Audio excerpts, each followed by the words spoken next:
Hi, this is Andrew, and this is Keen On, the daily now.tv chat show with some of the world's leading thinkers and writers. Hello, everybody. It is Thursday, August the 3rd, 2023. As always, but usually I'm talking to you from San Francisco, just back from an East Coast swing. All the news in San Francisco, as so often, is about Twitter, or what was formerly known, the internet company formerly known as Twitter, now increasingly known as X. The big X was taken down from their roof a couple of days ago. The neighbors objected. Neighbors are always objecting to stuff in San Francisco.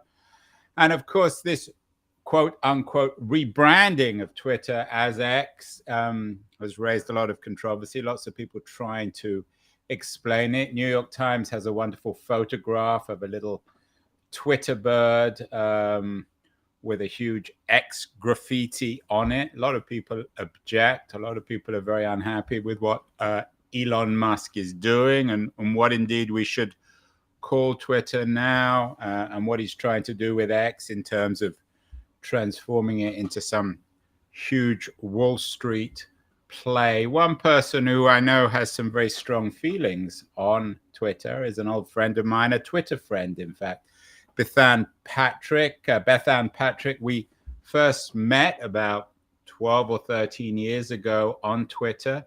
She was incredibly, remains incredibly visible. She has over 200,000 followers as at the Book Maven, and she's joining us from her home in Virginia. Bethanne, do you remember your first tweet? It's like rather asking someone their first kiss. It is. It's a very personal memory, Andrew. Glad to be here again. And I do remember my first tweet. It was in 2009. I joined in 2008, but I did not actually hit the keyboard until March 2009. So I remember a lot about that because I remember how relatively few people there were on Twitter at the time and how friendly it was and welcoming people were. Don't get me wrong, there were some troublemakers from the beginning, always, troll's going to troll, but it was a place that you could find a lot of great cultural discourse, like the real kind of discourse, back and forth conversation. Well, a little Twitter bird has given the secret away. I have the link from March the 10th, 2009. You're RTing the LA Times books. You're also, I know, a long-term book critic at the LA Times. You wrote Bookish March, Madness Returns. The 2009 Tournament of Books at the Morning News has begun. What do you remember about March 2009? Does it seem, in broader terms than just Twitter, a kind of innocent moment in our 21st century history, Bethanne? In so many ways. I mean, we had all just been through this horrible recession, right? This horrible time in our financial history. But at the same time, we had not been through a certain administration that we've all lived through now. We had not begun to experience climate change the way we have now. And so it was a more innocent time. It certainly was for me. And a couple of things about the tweet specifically that I'll tell you before I tell you a little bit more about who I was and what I was doing is I was not writing for the LA Times book section at the time. So I think that's really kind of like wonderfully serendipitous that was my first tweet. I know that I had been a judge for the morning news either the year before, or maybe I was a judge the year after, but I always respected that the tournament of books that the morning news puts on. I loved the Rooster. And so I really thought this is a great thing to do. I love the fact that we can lift up other people's links and activities and actually help them get some more PR. That was what it was sort of like for me at the time. I wasn't as inside the literary community as I am now, although I was still working in books and publishing. Bethanne, you said earlier we had all been through the Great Recession. That way of thinking about things, we had all been through. Mm-hmm. And you noted that we hadn't at that point been through a certain presidency that began in 2016, whose name we won't mention That's today. right. Do you think that phrase, we had all been through, that notion of living a collective history or a communal history, was that something that Twitter created? Do you think you would have used that kind of language back in 2009? It's really interesting. I think that I would have, because and forgive me, anyone, if I get the dates wrong, I'm thinking way back from 2003 to 2007, I was the editor of the books channel at AOL. Remember when? And so I had been there when we were starting to talk about something. We'd already started to talk about blogs. Blogs were getting more and more popular and gaining a lot of traction. But we were also at AOL talking about something we called Web 2.0 at the time. And Web 2.0, which Andrew Keen is very familiar with because he is the internet expert, seriously, was the move to, we don't just have to have experts on here. People might be creating content themselves. And it was sort of the precursor to social media. People were starting to see in 2006 and 2007 that pretty soon we were all going to be spending a lot more time with our communities online. In 2005, the joke around the offices is that some of us could join the Facebook and some of us couldn't. It depended at the time on what college or university you'd attended. But by 2006, 2007, when I left, everyone was pretty much on Facebook, and we knew that there was more to come. It's interesting, Bethanne, that you were a book critic on AOL. Do you think of AOL and those early notice boards in the 90s, were they social media or were they pre-social media? In some ways, I really actually think that they were social media, Andrew, because what we're seeing now, and I know we're talking about Twitter or X or whatever it is, the social media platform formerly known as Twitter, as you said, people are going back to looking for things like blogs and Substacks and Medium and newsletters where they can talk amongst themselves. They can find some other people who have similar interests. And those AOL message boards, oh my goodness, they were hopping. I know still some people who were on the Thriller message board for writers at AOL in the 90s and early 2000s. And that community, they don't forget each other. They don't forget what they had. It was very much the kind of camaraderie that when Twitter was going well, many of us felt we had there. Bethanne, the next big thing in tech, as you know as well as I, is AI. Writers have very strong feelings about this. There's a lot of resistance, although one or two, like Stephen Marsh, think it's a good thing for writers. Going back to 2009, do you think writers had a particular resistance or resonance with Twitter? Do you remember that? You know a lot of writers, you're central in that community. I mean, it is, of course, or it was a platform that allowed you to express yourself in words. Absolutely. And I think that is why so many writers, authors, literary people, and anyone in book publishing found Twitter such a great place to hang out. It wasn't about your appearance, it wasn't about products necessarily, at least not at first. It was about your words, and you only had 140 characters. So how witty could you be in those 140 characters? And those of us who really enjoy I'm not going to claim to be good at repartee, but I will say that I love it and I love banter. And Twitter was a place where you could find really smart people to banter with 24/7. Anytime you wanted, you could get a conversation going. Some conversations dropped off, some people never responded to you, but I have made lifelong friendships and professional associations from the years I've spent on Twitter. I wouldn't trade them for anything.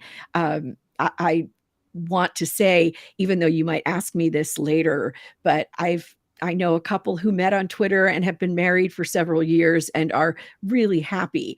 I know all kinds of things that have happened on Twitter. You know, business plans started, some things that succeeded, some that failed, but it's real stuff that happens on Twitter. It's not just what we see now. Some of the nastiness and the flatness, and the just one-sidedness of arguments. Twitter was a place where people actually made connections. So, in a sense, it's a history of the early 21st century, for better or worse. Particularly the glory years of 2009, 2010, 2011, 2012. They were glory years in a way, and those were. It is. I'll never forget. I'm going to. I don't want to say anything incorrect, but was it the Arab Spring that was on Twitter live? It was our first use that we saw on Twitter of something happening in real time, and Well, certainly people. there were revolutions in Egypt, in Libya, Yes, thank you, thank you. I Syria, of know, course. I know I'm getting my historical events mixed up. I apologize, but this was really, really incredible, and it was an amazing use of Twitter to see that people on the ground watching something happen could use Twitter, yes, to report things, but also to help people in the midst of conflict and disaster and trouble to know where to go to find shelter or safety or refuge. And over the years, I think that was one of the most powerful ways I saw any kind of social media used. You don't have that kind of immediacy with Facebook or Instagram. With Twitter, it was someone saying very quickly, there is an uprising here. If you're in the middle of it, here's where you can go. Or if you're in the middle of it, this is what to expect. Very, very different. And it does, Andrew, as you said, make those early years of Twitter an incredible archive, historical archive. You've been very public, Bethanne, on your struggle with mental illness. Your last book, you were on the show talking about it, Life Be, Overcoming Double Depression. You speak, at least in these early years, as a place of community. How does the early narrative from 2009, and the first few years of being on Twitter, how does that connect with your own mental health? Did you see an improvement, a decline, or are they entirely unrelated? I don't think they're entirely unrelated. For one thing, I was in the middle of I was still building my career. In 2009, I had an internet broadcast show called The Book Studio for a PBS affiliate here in DC, WETA. And I got such amazing interviews with authors, but in 2009, no one really knew what internet broadcasting was. So it was very difficult to build up an audience for the show, even though it was beautifully produced in the studios with the right kinds of cameras and crew and everything. But I was also blogging for barnesandnoble.com on a corporate blog called Center Stage. And so every week there would be a famous author, a famous novelist usually, but sometimes nonfiction as well. And so I was seeing these different kinds of media while I was becoming accustomed to social media, to very, very quick social media. And one of the things that I saw is the dopamine hits, right? So here I had been experiencing severe depression, severe chronic depression, and sometimes episodes of major depression. And being on Twitter actually helped that for a time because I was talking on it so much, I was spending so much time on it that I could rely on getting a response. I could click and refresh, and there was someone, ready to chat with me or ready to share an idea, or there was something I could laugh about, etc. As the years went by, of course, I don't know much about the chemistry here, but I'm sure your brain does to a certain extent, want more or react less. And as the years went on and I had some personal difficulties and also more experience of depression, I found that I could go on Twitter and say, this is what's happening for me. This is what's real. I am having a terrible day. I would love some support. And I would hear back from people. And some of those people who reached out early on have, again, become extremely close, real life, long term friends. We've done a lot of shows, Bethanne, on the relationship, imagined or otherwise, between social media and mental health or mental illness. We did one with the FT reporter Hannah Murphy, who had a long piece in the Financial Times a few months ago on teens and social media. Also one with the Dr. Nicholas Carderas, who believes that social media is driving our mental health crisis. It seems as if the research at least shows that in about 2012, Bethanne, mental illness amongst adolescents, particularly female adolescents, fell through the floor. Thinking back to 2012, was there something that happened on social media, or was this just the inevitable outcome of a kind of dopamine hangover that you touched on earlier? I do think it's partly the dopamine hangover. I also think it's partly the idea that you give tweens and adolescents a tool and they can use it for good or they can use it for very, very bad. And I think by 2012, we had seen such a rise in internet bullying. And that was happening on Facebook, it was happening on Twitter.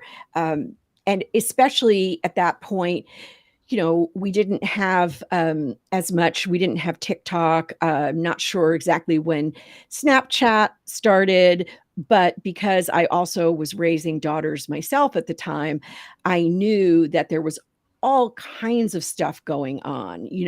Sometimes it was almost a kind of what's the word for it? These teens were, blackmailing each other. Oh, I'll put up that picture I took at the party last weekend so your parents can see it. Or teens ganging up on each other, a whole bunch of boys or girls, just saying awful, awful things to a single kid. So I saw it at the time that I was learning about how to negotiate these places too.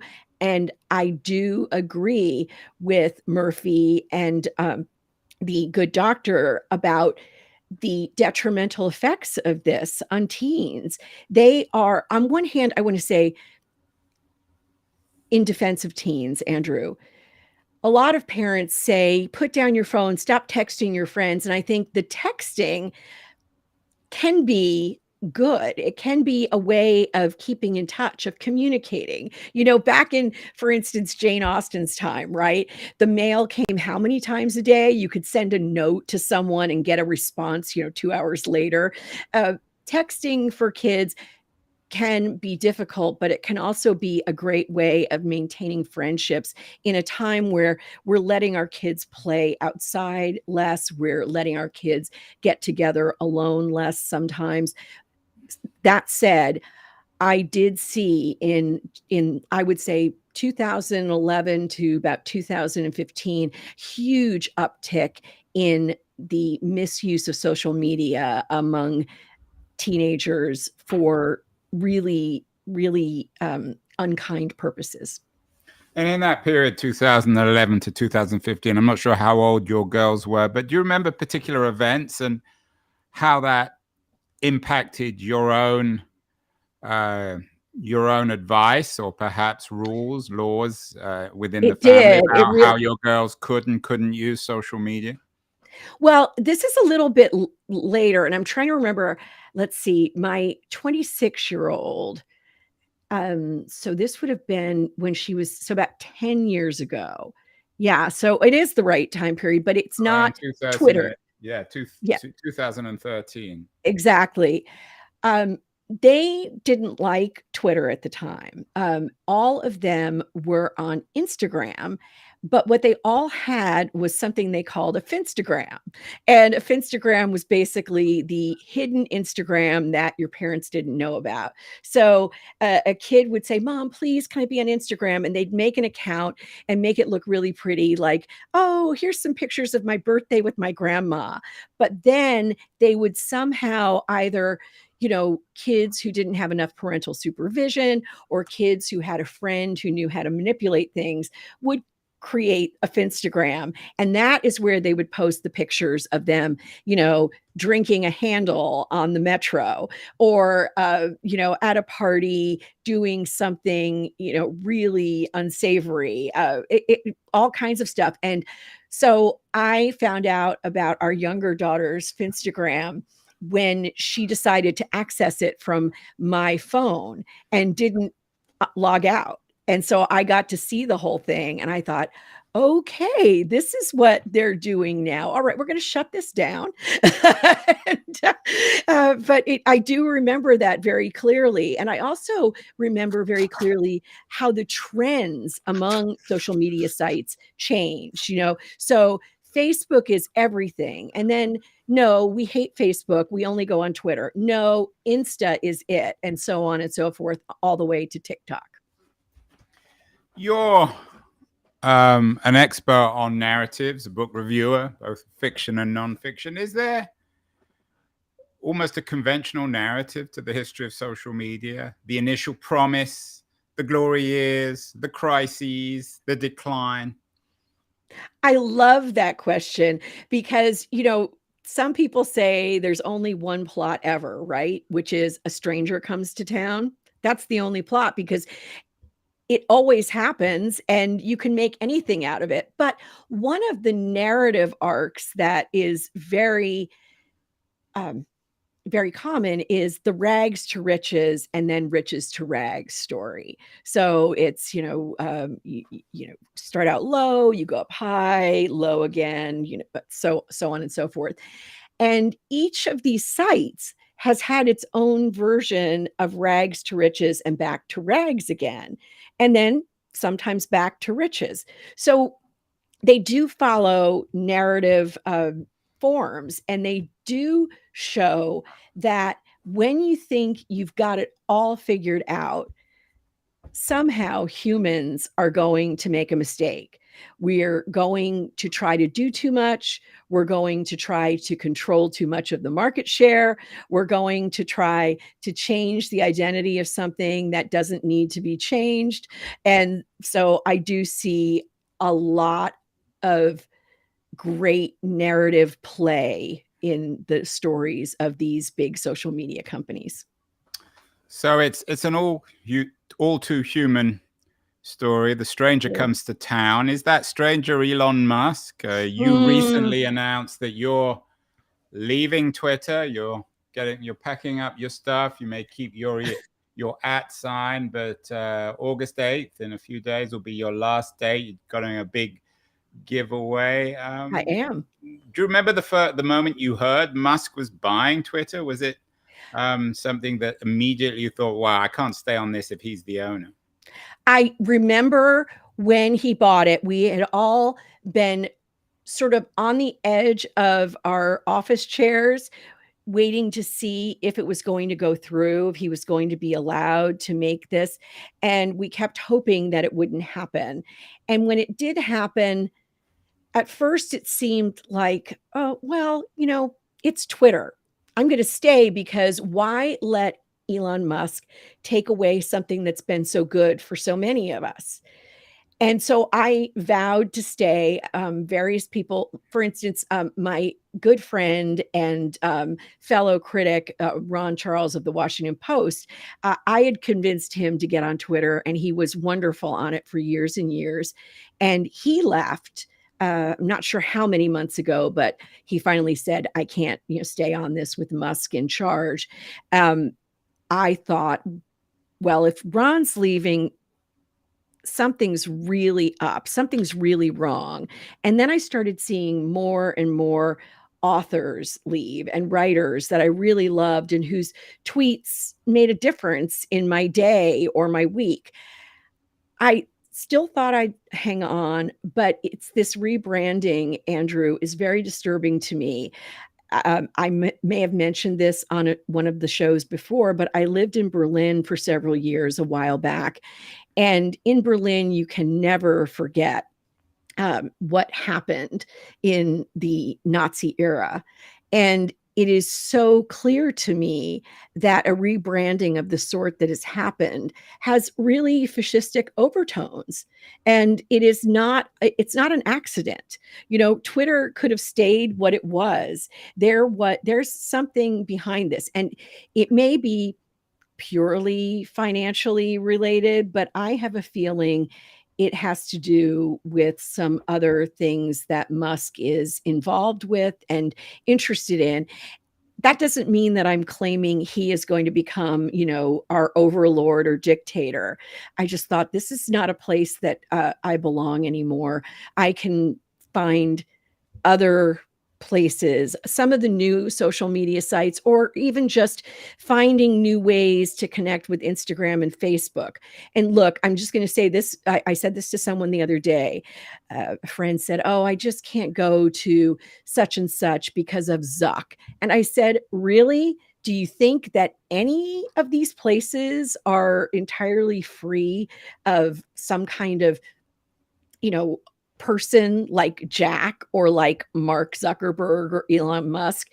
None of them is all rainbows and unicorns. It's just a matter of saying, I can deal with this, but I can't deal with that." And I will also say this for people listening. I am keeping my Twitter page up even though I will not be tweeting, because if you delete your account, then you also delete access to your name and someone else can take it. Not Bethanne Patrick. I've never been able to get Bethanne Patrick on Twitter. Someone's sitting on that, but I didn't want someone else to be able to come on Twitter as the book maven.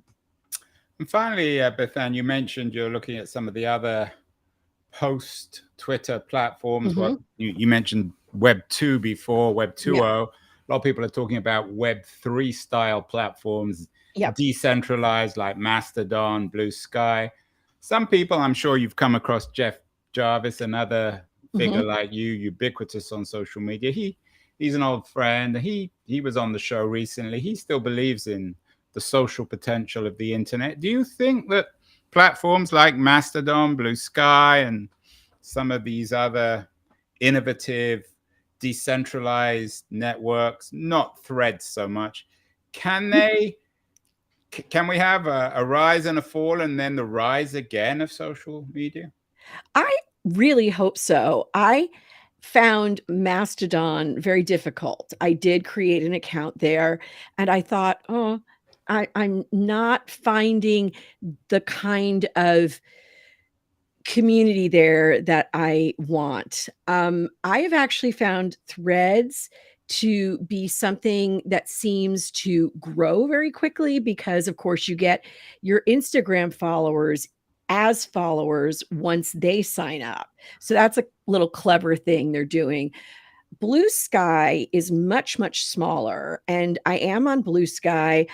I am really going to keep a watch on that because a lot of people I know and love appreciate its small feeling. It feels like early Twitter in some ways. It's not as easy to find people or to find topics because hashtags aren't operational there. And it's only on your device, it's not on your laptop. One of the things about Twitter that made it so fast and funny is that, everyone had it on their laptop or their computer. And so they were supposed to be working, but they were procrastinating by coming onto Twitter. So it is a difference in device. And we'll see if it migrates over or if it stays. Maybe, people are really using phones and tablets so much more now. We will see social media improve there rather than on the full laptop screen.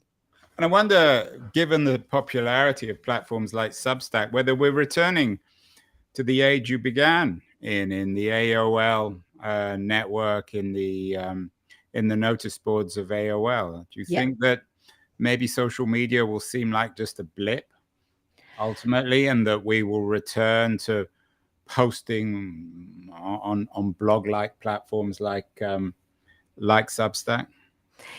I'm really thinking about this because I mentioned the author boards on AOL message boards. They were really hopping. There was also a site called Readerville that was just incredible. Also, The Well, was that at Salon or Yeah, The Salon? Well was the original. Yeah, Kevin Kelly, who's been on the show, is a friend of mine. yeah. I This was loved the that. original platform, the notice board platform that really, in many ways, invented the social in the internet. Exactly, exactly. So I do think that with some of these places like Substack and with people sending out newsletters and then connecting things through Substack, I was talking to a young woman earlier today about working on a podcast together. And she said, "Oh, it's so great that there's a Substack you have because that's a great way to distribute, podcasts." And I thought, she's right. People are going to be making their own little ecosystems of expertise. And I think that may be the next move. On the message boards, it was everyone coming together and finding out who was an expert. Now we're going to have people who have developed expertise saying, "Here, I'm pushing this out to you."